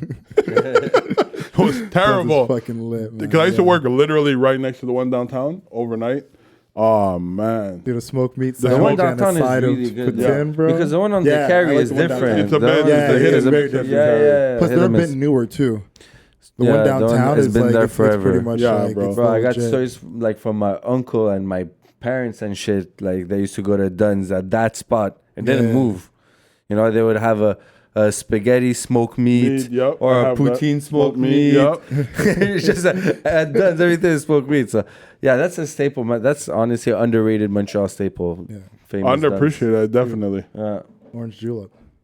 The sauce is super orange. I don't even know what the fuck they put in that sauce. It's man. very spicy. Yeah, It they tastes spice like it up, a man. taste, a bitterish kind of taste Really? They spice it up. to it. I don't know what it. I don't it's in remember it. liking it. I don't remember the taste, but I don't remember liking it. It's okay, but it's nothing. It's that like it's one of special. those spots where you're like, yo, I haven't been there in a while. Never had it. So then I'll go Yeah. just to like get that old feel. Yeah, I just remember being in orange, but yeah, that's you're just hitting on nostalgia points again. Yeah. like- No, but I already said what my favorite one Yeah. is, so now I could just talk Yeah, about it's fucking true. poutines. But you said Picasso's? It was Picasso's, but now that I Like- think about it, Dunn's. Dunn's Dunn's Dunn's would is lit, hit man. it, yeah. Yeah, like I said, if it weren't for the cheese, Dunn's would probably be number one as What well. about you, bro? I think my favorite poutine had to be, I would say Valentine. Oh yeah, Oh, I would yeah. say that's Valentine. that's out of left field right there. Yeah. It's good. That is I would like, say- It's I would say That's good. nostalgic as fuck. dude. And I would put it. I would say because we went to Dawson and we had it all the time in the food court, Yeah, and it was. Is it still there? No. No, was it? No, it was. It wasn't there. It was something else. but The not only to have one a I can Valentine remember- down from the They have one. Bank. I know they have one in the There's one down there atrium. now? Yeah, I think there's a Burger King and a Valentine, or like a. 'Cause the only one I could think of is the one that's on There's Jean one in- Talon. There's one in Angrion. In There's also one in the atrium where the ice rink is. I don't know. Really? At Bonaventure? Yeah, there's a Valentine right there. Oh, I'm never in Bonaventure. I Yeah. work down there now, so I know all the food spots. Yeah, that's another. That's like I Yeah, put like Valentine, Valentine man, in the that's same the item- place as Yeah, man. Le I'm just Bel. waiting for him to say like Bell Pro or some Yeah, shit. like I put them in the same field. Yeah. I don't know. They're very Steamies. different. Nah, It's Bell, so Bell Pro good. is nah. I think the Beb They're Pro and- different, yeah. but they're like yeah, same ballpark. yeah. No, but Bell Pro is not in I there. don't know if you remember inside the Scotia Bank they had New York fries. Yeah, I remember Yeah. that. Okay, that was one of the best fucking poutines because usually poutines it's like a poutine powder, right? Yeah. And you add it to water, it makes a whole shit. But they use actual veal stock, like. It's for sure ordered in from somewhere. They don't make it in the Yeah. movie theater. They order it Right. in, but it's real veal stock from veal bones that were roasted, that were cooked for like 2-3 days or like 24 hours minimum. And then you reduce it, and that you get your veal stock, you know? And then you could do whatever. They used I'm sure they added a bit of powder Probably. just to like Just stretch to it out thicken it because up you're a too. chain also as Right. well. Yeah. But legit, and the fries were super skinny, So they stay crunchy and everything. I really like that one. Yeah, no, I remember back when I was living in the West Island, they had a New York fries in Fairview Mall. That was the spot I would go to. Yeah, that's dope. Yeah, it was pretty fucking New York legit fries is there. really good. But I think Legit. but I have to say my favorite poutine. But it's weird because you have to ask for fresh fries. Right? Or else it's just like, because they use the old fries for the poutine because they're just going to put sauce over it. Yeah. So they don't really give a shit. You know what I mean? Oh, these been standing for like 5-10 minutes. It's fine. But if you ask for fresh fries at Green Stop, it's the best poutine. Because they're thick cut, they're fresh, salted, and you have to salt it though. So I know there's a lot of steps. You gotta make it. It sounds like just making regular fries. It sounds like just you're making regular fries is the steps. It's What do you mean? stuff you're supposed to make to do. Yeah, no, fresh. Yeah, but they gotta be fresh though, fresh out of the fryer. You know, you make a great point because one thing I don't like is, like, for example, like McDonald's. Obviously, they're not a barometer to gauge what's good or bad. Oh well, what's good anyway. Is when people use salted fries to make poutine. I hate that. Dude, you always okay. There's a rule because the gravy's already as salty as it gets. Yeah, but still not really though. Yeah, it is. Okay, no, I need more sodium in my diet. No, but everything, there's a rule in the kitchen that they don't apply in a lot of restaurants, especially fast Salt food. at every step.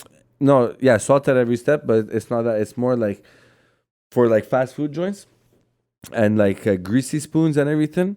They stopped salting their fries because people say it's too salty. But that's like number one rule for frying. Yeah. You fry something, And you take it out, you it. put it in a bowl with a brown paper, whatever. Parchment paper, if you got it. Salt. Right away, straight out of the fryer. That's like number one thing. Why? Because it keeps it crispy, right? No, it's just a flavor saver, man. Yeah, you need to. It's just a flavor enhancer, and that doesn't really do anything to the texture, though. No. It's not like it dries it out the outside more, you know. Right. Like, it's not like that. It's just like the heat is gonna draw in The you salt. know. The hotter it is, you're gonna have that fucking chemical reaction. So if you wait too long and you salt the fries, it's just you have salt on fries and that's it. You have to salt straight out of the fryer. If there's one thing I gotta, if So you fry, everybody at home, if you fry if you're deep frying, regular frying, salt that bitch. right out of the fryer, Salt that bitch. you gotta. That's why McDonald's does it as soon as they like dump it out. Just put that whole slosh of salt they put on their shit. Yeah, I'm down. I like it. Yeah, I like that's it. One of the Say few salty. things at McDonald's I will always enjoy are their fries. Man, That and their coffee. I was listening to this thing about McDonald's fries the other day. Shouldn't even get into it if you like fries. Those fries. Just It's crazy, bro. Just let me live in the lie, okay? But the thing is, they're real potatoes, right? They're real potatoes. It's not they're not like, oh, they mash it up and then they do something else and they put it in a mold and cut it up But I don't care what they do to the fries. but it's real potatoes. But what They're they- delicious. like Yeah. They're delicious. they're good. Like I Very said, good. there's two things I really like from McDonald's: their fries and their coffee. That's it.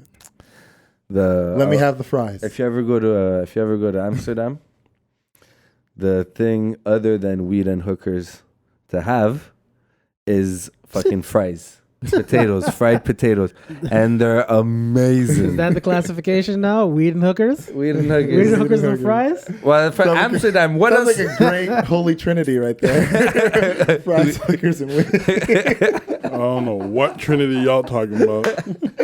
That's a pretty good trade. If you're 21 that is a great and you're trinity. traveling the world, you land in Amsterdam, fucking legal weed, red light district. Hopefully you don't catch shit because you protect, you know, you gotta, you're in Amsterdam. That shit's crazy, man. So, but I've been in Amsterdam with my girl though, so it was pretty like PG-13, I would say, you know. And so obviously like a lot of weed. We smoked a lot of coffee shops, and back then weed wasn't legal here, so it was like a thing to do. But I liked it all. I liked the whole vibe and everything. But what was really fucking amazing were those like little spots of like French fries, and in a cone, in a paper cone, And then you had all these dipping sauces, like crazy amounts of different types of mayo, different types of ketchup, spicy ketchup, ultra sweet ketchup. I hate ketchup, so I didn't touch that shit. But like, yeah, spicy mayo, this mayo, that mayo, curry mayo, whatever you wanted, man. They had like fucking 20 selections. Sounds lit. Curry mayo. Yeah, it was good. I didn't. She took the curry. I think I took the spicy one, the regular one, because the regular you had to go with the regular. But I always think of that Pulp Fiction scene, you know. It's like, you know, this shit, put this shit on Holland, mayonnaise, blech, you know. But yeah, it's fucking so good, man. It's so good. Royale. Remember that scene? Yeah. Oh, Yeah, man. So there's one thing you gotta go when you go to Amsterdam, anywhere in Holland. Really, you just gotta eat some fucking fried potatoes. I don't know how the fuck they do it, man. You had me at hookers and weed, man. You guys are fun. You don't have to go further. I don't give a fuck about those I potatoes. don't know, man. Fried food from the South.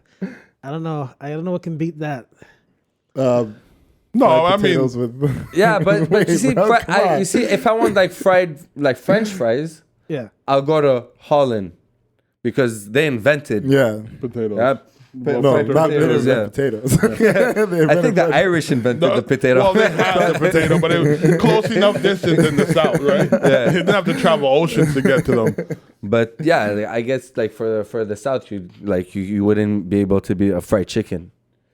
You know, fried chicken. Yeah. I don't. Collard Think, I think you. greens. I think you Southern- could beat out. I think you. There's places in the world you could beat Nice out. southern fried hot I'm chicken. sure. Like I've watched a couple videos from Korea. I'm trying. I would like to try Korean. Korean fried fried Korean fried chicken chicken is really good. next level. Yeah, But that's what I'm saying. a lot of the things that they do are from the traditions and disciplines of southern fried Yeah, chicken. it's a derivative, right? Right, because of the war and the soldiers were over there. I was watching a little bit of history on it. Like it's essentially it's the same way how the Japanese have perfected their whiskeys. It's because they follow the very traditions of like how like the Irish and Scottish like.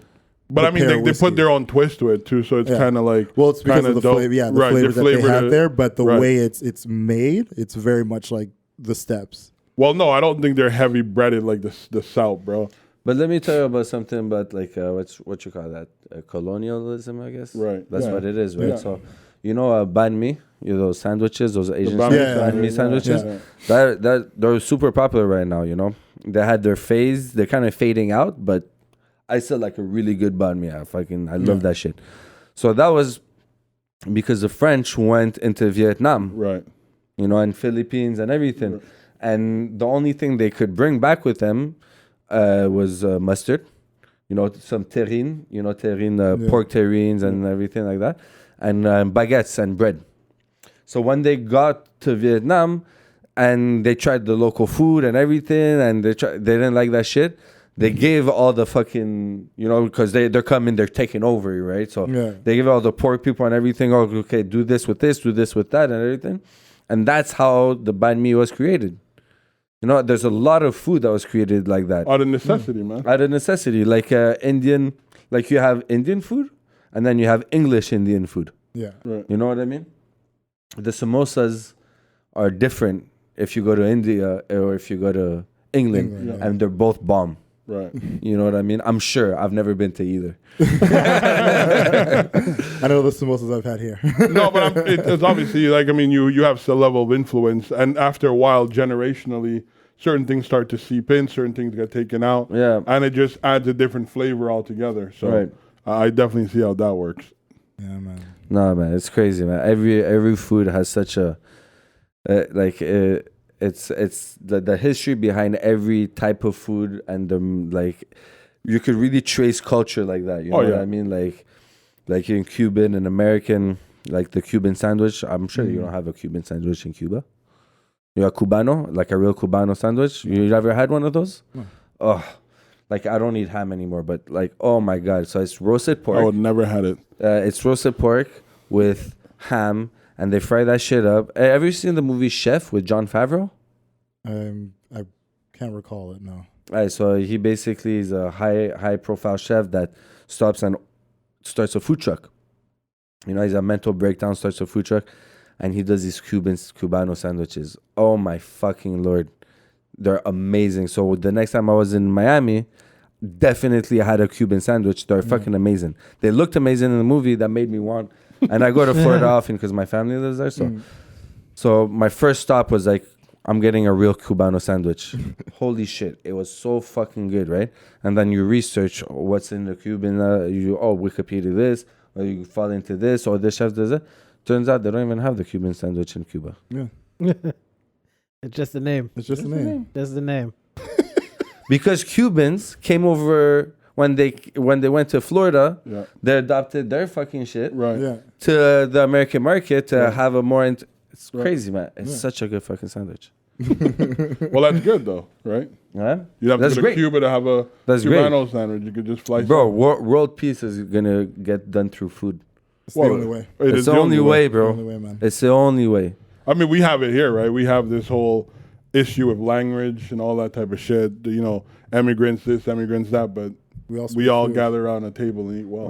We all speak Yeah, food, man. Honestly, that's one of the other thing I love about food. Like, I landed in this like career in this business and everything through like just like a passion that was discovered. I didn't have a passion and fell into it. You know, I discovered a passion through working in restaurants, and I'm so happy. I feel like super lucky that at first that I found it early. You know, I found it like 16, 17 years old. To me, it's early to find your passion, and I'm super lucky for that. But also that it's like a passion that could like, you know, it's so universal. Yeah. You know, you go anywhere, you'll find people obsessed with food, obsessed with flavor and how to cook this, how to cook Food that. is life. Yeah, man. It's crazy, man. It's crazy. So let me ask you a question. If you had to have one meal, Like a Whenever- last meal. Damn. Dude's That's on it, death yeah. row. Yeah, what did I do, man? And I'm definitely not living in Canada for what I've done. So I'm in California, San Quentin. yeah. So All right. if you were to have one last meal, what meal would that be? Damn, that's a good question. Something man. that would satisfy. I'm not saying you're gonna die, but it's just It's like asking anybody here, what's your favorite song? You know what I mean? It's so difficult to narrow it down. Traveling like a Man by pimp, Most Def. like a pimp, David Banner. That's my favorite song. What? Traveling Man by Most Def. That's your favorite song right now. No. That's your It's the favorite same song. answer. That's Wow. fucked up to have like a favorite song though. It's just from the very first time I heard Undebatably it, your favorite song. favorite song. It's a song that no matter when I listen to it, I never feel the same. But I always enjoy it every time. Okay. That's true. It's essentially like it's like a mood stone. Like depending on how you look at it or what lights in, like that what that song is for me. Like I can listen to it one day and it will make me break down and cry, or I can listen to it one day and I will be laughing and just joyous. Like that's what that song does. Yeah, that's crazy. Favorite song's Cameron. Oh boy. Who you? Yeah, that's my favorite song. You're weird as fuck. How is that weird? How is that song weird? Yeah, That but song that's was a the good shit. question because honestly, like I don't. You see, let's say I could get one specific meal, but it has to be done a specific way, like super Yeah. specific. Like I could get. Whatever you It's want. not like a really good steak or Whatever you because want. my mom used to make this. Well, she still makes it, but way more rare now because like family gatherings are like, and so it's called the dafina. And it's something that so for the Shabbat, you know how the Shabbat work Friday night. Right. You can cook or use electricity or anything like that. Yeah. So you would do like this crazy big crock pot of different things. You would have like some people would put meatloaf in one corner and beef cheek and bone marrow, and you put a bunch of potatoes. Yeah. So the main part is the rice, barley, potatoes, meat, and bone marrow, right? And some people would put eggs, different cultures, different parts of Morocco, you know, different types of Jewish people, different traditions. You know, they would put different ingredients, but the main thing was you would put like a rice or barley with a lot of meat, cook it overnight. You know what I mean? It would get at least a good like 12, 15 hours inside of the oven at 225, you know, so that shit's really good. But my mom makes it a special way with a shitload of bone marrow, which is like next level. Beef cheek, she puts the chickpeas, the wheat, the barley, but she sweats the onions before. She puts something sweet in it. I don't know if it's dates or whatever, but I don't ask her. because like I don't want it to ruin the whole magic behind the fuck. It's like But it's I her know, secret recipe. type of right? thing. But she put dates. I'm pretty sure it's fucking dates. But I'm gonna get the recipe because I'm gonna make my kids that and everything. But yeah, that would be, and we had it every single Saturday lunch for the Saturday shop. Yeah. So since I could remember, That's what every she single wants, yeah. Saturday lunch for years and years and years, till I was like 14, 15, before I started skipping those family lunches and started making excuses. I'm sleeping here. I'm not gonna be here. But yeah, before it was routine every Saturday lunch, and I think I would have that, man.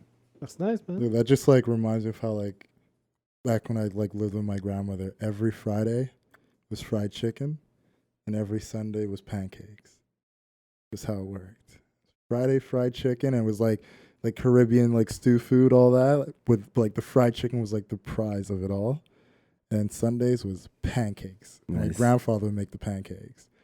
Big circular fluffy fucking pancakes. Nice. You have to like drench it in syrup. Fucking amazing, man. Yeah, no, pancakes. I know that feeling, man. Yeah, because it's like, but the thing is, it's like it's good, it's tasty, but the fact that you have it every single week, Yeah. you know what I mean? Never missed a beat. In the winter, that shit was bomb. And when I was a kid, I had a massive appetite. I still have a big appetite, but I had a really good metabolism. So bro, like Yeah, it kind of falls off after a while. Yeah, the second you hit 29, it starts. I think mine stopped a long time before that. But yeah, my brother would have like a serving and a half, maybe 2 servings. Bro, I had like 6, 7. Like, okay, 2 potatoes, 1 egg, rice, this, meat, that. Okay, boom, that, more. Bro, one time 6, 7. That was my, like something people talked about in my family, how much I ate. Yeah. Because it was ridiculous how much I ate. But that one specifically was so good, you couldn't stop. You couldn't stop, man. So yeah, that to answer, that would be my That's last. nice, man. But that would be impossible for me to get in jail. Well, no. I'm not talking jail. No, your last meal's catered. We'll bring it to you. Don't worry. I think the last meal they cater to you. We'll Because I make mean, sure you shit, get people have lobster, shrimps. Yeah, but so that means I would have to be in good terms with my mom, which I am. But maybe I'm in jail, so she's not gonna make it for me. She's gonna go right for the shit you've done. No, but what if it's your last meal? Like, that's the last thing she can do for you. I think any parents, regardless of what you would have done, that last moment, especially if you made that request, I think any decent human being would Saturday. do it. Yeah, so you can have it. So. But that shit would be so bomb Sunday night. Because it stayed overnight. And, oh, man. But it'll be good on coagulation theory, yeah? Yeah, From man, what you're talking, leftovers. it seems like it'll be good in like any winter months where you could prepare it the Friday night, do what you got to do on a Saturday or Sunday, and then just come home, sit down just before a football game, and just eat. Yeah, it's like a crock pot dish. Yeah. You know, we just put it in the oven, but you could do it in the crock pot. Or you could bring it to somebody's house. You're having like what do you call that type of shit? Potluck. A potluck, yeah. It'll be. I like that shit, a potluck. I like potlucks. Only when people can cook. You know, I don't do really much potlucks. Yeah, you gotta beware. I don't do that shit at work. Nope. Any potluck? Oh, potlucks at work? Yeah, I'm good, bro. Yeah, bro. I always have an excuse. I literally, at my old job, used to take every potluck occasion, I would have a day off. I would purposely take a day off. I'm not lying to you. But I think it's legit if you just order in. You know, you're not a cook. You're not going to bust your ass. You're like, okay, fuck it. I'm just going to order this. I'll order some food for the potluck. Yeah, like, oh, but you see this butter chicken is boom. I'm just going to order it for everybody. Right. Yeah. You be a Moroccan. I would respect that. No, but you be a Moroccan and they tell you, bring you something from your culture. You're going to show up with a plate full of butter chicken? Me personally. Not with your skill set. Yeah, Take right. away your skill set. But I would trust him with his skill set. No, wait, without his, no. Right, no, but okay, as a Moroccan, I would go to a Moroccan restaurant and like get some shit. If I never cooked and I hated to cook, and they're like, okay, you're Moroccan, bring some shit Moroccan, I'll go. Nah, but potlucks don't work that way. Potlucks would tell you, like, do something from your country, do it yourself. Then you hear all these fuckers are telling you, oh, I'm going to go do this, I'm going to do that. And then you're like, shit, bro, what it's did I funny. bring? We had, the last time I did potluck was in elementary school, way back years ago. Right. And my mom cooked like chicken from like granny she used to make. And when I tell you, I was like worried. I was like, these people might not want to eat when my mom has to eat. So I said, my mom said, don't worry. Baby bladder? So my mom cooked Baby it. Mom's like walking off. So my mom cooked the chicken and everything like that. Right. When I tell you that thing finished in less than 2 minutes, Yeah. my mom cooked a lot. Right. And that thing finished in less than, I was like, wow. It was that good. You finished it. Not me. Oh shit. I brought it to a potluck for school. Oh, in and elementary people school. finished it. Yeah. All the teachers. There was this one teacher who was from Martinique. Yeah. He was like, tasted one, like, he just started taking everything else. He just took a whole plate and just left with But it. see, what's something you've ate that was like, damn. You know, sometimes you eat something and you're just like, holy fucking Yeah. shit. Like from my parents or something? No, man, just in general. It could be. You know, whatever. Church's chicken. Church's chicken. Where is that? In That's in Toronto the or something? States. Oh yeah. But I had it in Trinidad though, because they have a chain in Trinidad. All right. And Trinidad, how they prepare their food, it's more, I'll say more healthier. Yeah. Because they don't like process the meat. They actually Yeah, cook it yeah, and yeah. everything like that. It's like you And could see the chicken in the when farm. when I tell you how good, oh my God, I was like, I have to take this back on the plane. But you can't bring back food. Yeah, from there. yeah. And so I was like, damn, I want to have it again. And I could, to this day, I could still remember what it tastes like. It's the food that I remember the most. And I'm not a big, huge chicken person, but Right. that's something I remember vividly in my head. Right. Yeah. Yeah. That's how about you, bro? I eat so much. Actually, one thing I can remember is like kind of mind blowing. My ex's mom made amazing lamb. Oh yeah. Like Yeah, incredible. lamb could, fucking yeah. If you lamb. like that shit, a lot of people don't like it, but if you No, like I it, I love lamb. I love it. But like hers, like to this day, like probably the best lamb. Is it like I've Greek? had. No, like Armenian, no? yeah, Armenian. Okay. Just fucking phenomenal, man. Like super tender. Took her like No. a good like at least 8 hours to make type of Yeah. shit. And Bro, man, lamb, forget about it. Yeah, no, that's definitely, you just rake it with a fork and it's Ugh. like falling apart. You know, like so. especially if you had it from like a mom that's been making it for years and years. Yeah, like that was like her thing. Like every Passover, my grandmother makes this lamb, you know, and it's a lamb roast, simple lamb roast, you know, but it's like super fatty, you know, and but she puts like Moroccans love to put like sweet stuff in it, Yeah.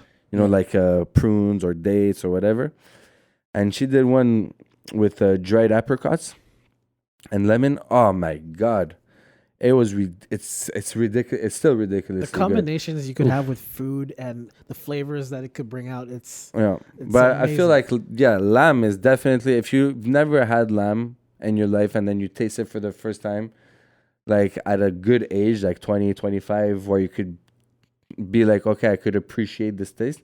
Lamb is like crazy fucking tasty. Fuck, I love it. delicious, man. It's crazy good. Like It's crazy good. I love lamb in general. Love it. all right. So, what time do we have here? Because I don't want to go till 8. Oh yeah, so we're at a good time where we could wrap. Well, I have one last question. Oh, you have one last question, Emily? What's that one let's last finish question? up on this question because I like knowing this is a foodie episode. Like Yeah, food. I Yeah, don't think we should. I we like should it. taint Yeah, this we with should- no, we're not- anything else. nothing Like else. this is a great foodie. So, what's your episode. take as a chef with the whole organic, vegan? I like it, man. The vegan. No, wait, I spoke too fast. Well, the health craze that's going around. You know, a lot of people are like cutting out, like whether it's just meat, like red meat, or pescatarian people who just eat fish. Like, Man, I like, you know what? Whatever works for you, man. You just try different diets, whatever works for you. But like, what I like is when people go to restaurants, that should be the exception. Except obviously if you're vegetarian and you're vegan and everything. But if you follow a diet, you know what I mean? Which is great. You know, you go to whatever chain like Copper Branch or this or Subway if you want to not eat like super shitty, but still kind of shitty. Subway's shitty, bro. Yeah, it's but shit. it's pretty shitty. I don't know where you're I've never, I rarely go. Copper Branch I've had Copper Branch. Jason and I Yeah, went, but it's just very overpriced for what it is. but Yeah, it's it very is. tasty though, I don't and think very I've ever been filling. to Copper Branch. Sit. Oh, you like it? I don't think I've ever been. You ever been? It's like, it's sometimes good, sometimes it is overpriced, but that's the thing. But people always complain about, that's one thing people always complain about, that it's too expensive. But people don't understand that food is expensive, especially in Canada, especially in Quebec. Right.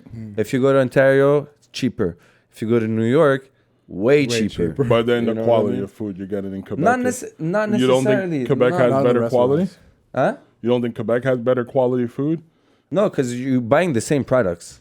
You think so? Yeah, man. So let's say you don't pay attention to what you buy, and you buy like strawberries or like raspberries and shit like that. If the popular brand is Driscolli's, you know Driscolli. Anyway, so you see it, and you usually see product from US, right?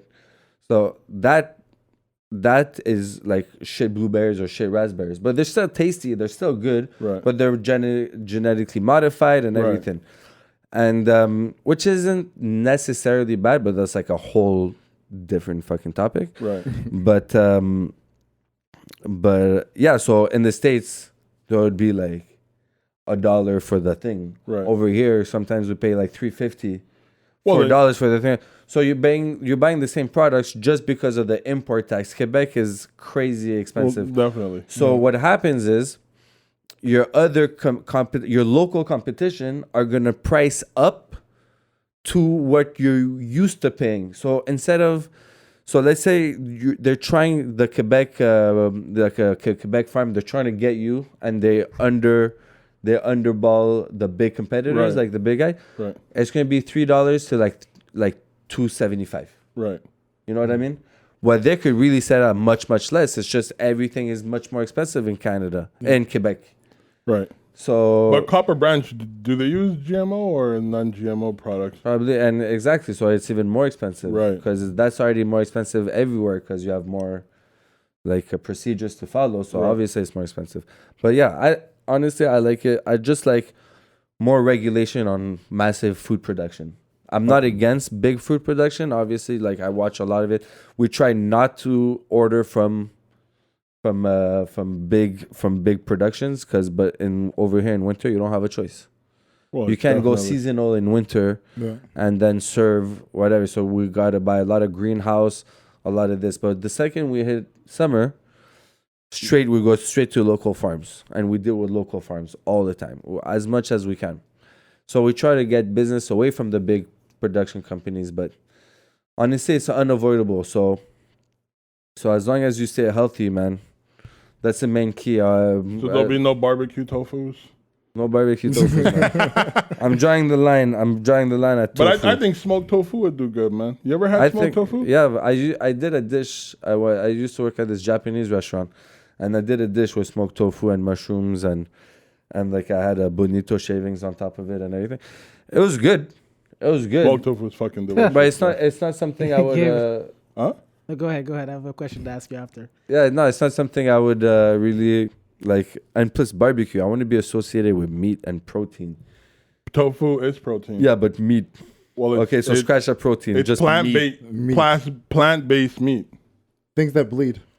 Yeah, exactly. It's gotta rest. You need that blood, bro. Yeah, but you have a question. Honestly, you gotta kill something for it to be good. You have a question. You kill the soya plant. Someone's asking you, do you wash your chicken when you cook? Do I wash my chicken? Yeah, if you wash chicken when you cook. Yeah, I've had that before. But you know what? It's crazy. It's only like not to like what you call that fuck, I'm having a blank. But I'm just gonna say, but it's only black people ask me if I wash my chicken. Only black people. I believe it. But I think it's culturally that you guys do wash your chicken, no? I'd never wash the chicken. No? No, man. You don't need to wash it. Why do you need to wash it? I don't know, bro. I think You're gonna put Most it. you got to do is just trim off the excess. No, you gotta fat. wash your Yeah. fucking meat. Dude, you're No putting pun it in an intended. oven at 400 Yeah, you're degrees gonna blast Fahrenheit. it. Okay, there's one thing about meat you should know. There's no bacteria that could grow inside of the meat. So let's say meat is like infected with E. coli and everything. That's a whole thing. But let's say you have a good piece of meat, right? If it's bad, you could literally just chop off the bad part and sear the rest and cook the rest, and it's fine. But that's for red meat. For chicken, it's a different thing. You got to cook it to a certain temperature, like 160 Fahrenheit. That's like minimum for chicken, right? So You gotta attain that. So it doesn't matter if you washed it or not. There's no more fucking bad shit on it. But I don't know if I don't know if it's about necessarily like bacterial based. I think it's more of a practical base because we also like marinate our food before we cook it and all that shit. And I think also like It's when more my- of a peace of mind. when for like my people mom, to she do extra work. she for does no the chicken reason. and everything like that. It's to also like remove bone fragments, to remove because I've Extra seen skin and because fat. an ex who I used to date before, she worked at Olimel or whatever. I've seen how they handle the chickens over there. Probably And gross. It's disgusting, and Yeah, I think but and I that's a think massive factory. it's a mass fact, but it's Oh, really? yeah. It's pretty Yeah. big, yeah. And this was Oh, in wow. like Saint Jean chez Richelieu, like over Oh, I know there. which X that is. And the thing is, it's like you have to. I see how these people handle the chicken. It's like it's touching a whole bunch of stuff before it gets packed in. And I think that's why a lot of people have that fear. That's why they clean off the excess bacteria because Right. you don't know. Yeah, you could cook it in the oven. Obviously, it's going to kill bacteria. Yeah. But there's other people that prepare chicken different ways, and I guess you want to get that off first. And you want to season it and have it tasting as fresh and Right. as good as possible. So you put vinegar Yeah. or lemon juice or anything like that to clean it. But I feel like that applies more to like vegetables. So basically, this is my theory. Like Yeah.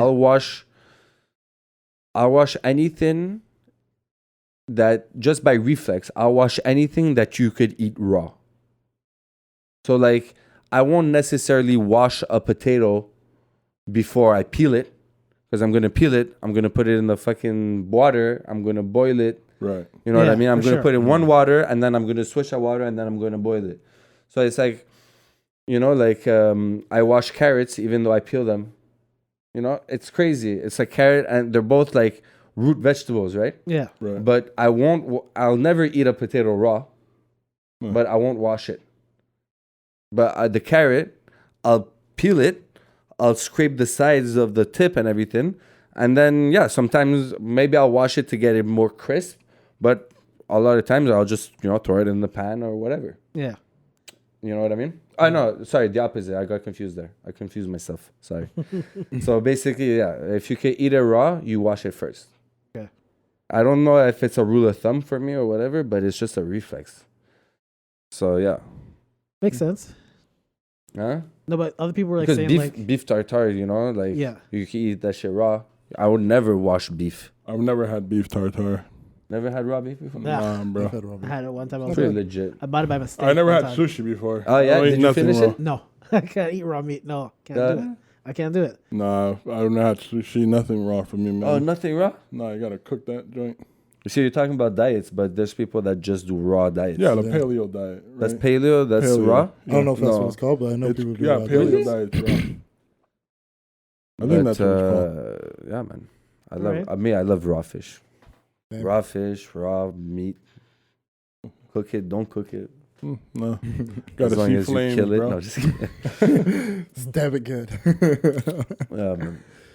Anything else? No, that's about All it. right, man. I feel like that wraps up the foodie episode. Yeah, man. All right, but just before we wrap up, I gotta say, when you follow, when you see the link and the Instagram and everything just make sure you pay attention to when I do cookouts and send me messages, man. Or like reserve your piece, because once I start making brisket and short ribs and everything, they're gonna go fast, and I'm obviously not gonna sell them super expensive. I'm gonna sell them way cheaper than all those And you're restaurants. gonna keep your meat being kosher or halal? No, not necessarily. Maybe I will eventually, but that's not in the future thing. This what you happen to eat today happened to be kosher, Okay. but No pork? No pork. But I'm gonna stay away from pork. I'm not gonna bring pork. My guy, 'cause I'll definitely try some. meat. I'm not even doing it for personal reasons. Maybe a little bit, but it's pork. Even ribs and pulled pork and everything, it's been done and overdone Yeah. and overdone. Whatever reason it is a good reason for me. Just stick to it. But yeah, man. So just if you have anything to like smoke, you have an event, a barbecue, you don't want to barbecue, but you want to eat outside, just drop me a message on the Instagram, man. Just drop me a little DM and I'll So shout out the Instagram again. What is it? It's the Backyard Smokehouse _MTL. Okay. Yeah. We're gonna Right. make sure we put that link Yeah, down we'll for put that everyone. So yeah, We'll post it so up on our Don't Be Mad Instagram and everything. yeah, so. yeah, no, definitely, man. So yeah, so the specialty is always going to be the chicken, the brisket, the short ribs. But you know, always switch it up. Always going to keep everybody informed. And yeah, man. I mean, from what you brought here, it's pretty good. I could tell you that much. Thanks, man. I enjoyed it. Thanks. Nice. Broke Appreciate the it. fast for you, Fast. man. Sorry. He broke his fast for you. Oh yeah, know how much breaking the praying he has fast. to do now? That's an honor, bro. That's crazy. He has to do so much praying now. I know. He's just gonna add it on to the end of Ramadan. He's like, oh, I just gotta. So many shortcuts. I know religion. Trust me. You could Religion's a and beautiful also don't you could add them like 2-3 months after. You'd be like, oh, I'm just. But I'm this. not Muslim. I just been doing this it's a habitual practice I've been doing for quite some time. Yeah, okay. It's not religion. It's more tradition for you. It's like a tradition. Traditional, I think it's. Like I was telling you off here, I was raised Seventh-day Adventist. Yeah. Right. So I have a lot of commonalities with the Jewish religion as well as with Islam. Right. So it's not. I do value both as Right. well as Christianity maybe Christianity to a lesser degree now, but there's still the fundamental of all three religions. I hold true to my being. So I have no problem doing that. Even Passover. I think anybody who's Christian that celebrate Easter is weird. Yeah. You know what I mean? Like Easter could fall. Judeo-Christian, yeah. You know what I mean? Like it's just weird to me, but you know, the whole point is that. So that's why I do what I do. But yeah. All right. Well, I'm even more happy that I'm not gonna do any pork now. So Yeah. So yeah, man. We're gonna get. Don't let him stop you from doing what you know you're gonna end up falling into. No, do what's feel right. Yeah, but it feels Supply right. It and feels demand. right. It feels right. But yeah, man. Instead of doing like a whole roasted pork, my next step is Pork gonna belly. do a whole lamb. But I like that lamb concept. Lamb. I'm gonna do. Because I think Lamb. it's a meat that most people I'm don't really on use that very lamb. often. Oh yeah, man. People don't use it very often. No, they don't. And I think it's one of the best taste. Lamb and goat for me is like up there. But I'm gonna do my first cookout to it. Like I'm gonna invite everybody and everything. I'll post it on Instagram and all that shit. But especially you guys, man, you come through. But it's gonna be a big cookout. So I'm gonna do like a lot of shit. You come in. There's obviously gonna be a flat fee before coming in. Makes sense. It No, it makes makes sense. sense. But Only yeah, right. but it'll be super reasonable and shit. Definitely not here to scam people. I just want people to enjoy good Texas barbecue because we do not have good Texas barbecue. We don't in have good Montreal. barbecue, period. No, we have good barbecue. We have a good barbecue. We have a Like good a grilling. We have good grill spots. You know what I mean? You named one. Yo, Ramados is barbecue, bro. Because it's grilling. It's a type of fire. Right, but I get what you're talking about. We're talking about like Texas barbecue with the drum or whatever you're using, a smoker and all of that. The offset. It's a bit different. Yeah. I don't really classify it. Like to me, grilling is one thing, barbecue is a whole nother thing. Yeah. Like it is. You know, so So Ramados yeah, so is definitely good. So yeah, I'm trying to bring some Texas in Montreal. So come taste it. I'll be happy to have you in my backyard. Not in the house, in the backyard. In the backyard, nobody. You come from the back and you leave from the back. You come from the back, you leave from the back. That's gonna be my motto, bro. Definitely put that on a shirt. Start merching that shit. All right. Well, thank you so much for coming on. Thanks for sharing having me, man. Your new barbecue situation that you got going on. And thanks for the food. Any last words you want to say before we shut this down for today? No, man, I got everything in, man. Just thanks for having me. It was a great first podcast. Yeah, man. It was great, man. Dude, Great experience, man. You guys are killing pleasure. it. You're always be a welcome stranger. to come back. Legit, I appreciate it, man. Bring more food as well. Like, I'll never stop you from doing that. There's always a catch. There's always a catch. You're always welcome to come back as long as you come with a bag. You can come anytime. I'm down, bro. I'm down, man. Bring the bag with you. And if you don't want to come, just send the bag. along. Yeah, just send it back. Yeah, Just order it. Just order. Place the order, man. I'll send it whatever. Just place the order. I'll the send it. e-transfers will hit. Don't Bro, worry, the e-transfer hit. I'll Uber it out to you, so no hassle. I'll just put it in the Uber. They'll send it over. Nah, I don't trust Bless, that. I don't trust it. Nah, bro, the way that food smell, that is not making it here. Dude, as long And as I'll you put it in a bag that gets stapled, we'll Yes, Bro, yes, well, exactly. it is not making it here. I can tell. don't make it here. Bro, we will. you're not dealing with No, a taxi okay, guy. we're You're dealing with an rambling right Uber now. dude. He's probably hungry. We're rambling right now. Let me shut this shit down, all right? Yeah, thanks, guys. Thank you, Thanks. everybody, on the live stream for tuning in. Thank you, guys, who are listening to us on the podcast or YouTube as a regular. Places you can reach us, yes. Don't Be Mad Pod on both Instagram and Twitter. Don't Be Mad Podcast on Facebook, as majority of you know, because you've been watching us. And that's about it. Tune in next week, same time or ish, I guess. Jace, we'll figure it out someday. You know, when Facebook is nice to us, kind to us. Yeah. Feels good to be back. Feels good to have all the boys here. To another episode of the Don't Be Mad Podcast. Yeah. Yep, Take love care, is everyone. love. Have a great weekend. Peace. Take care, everyone.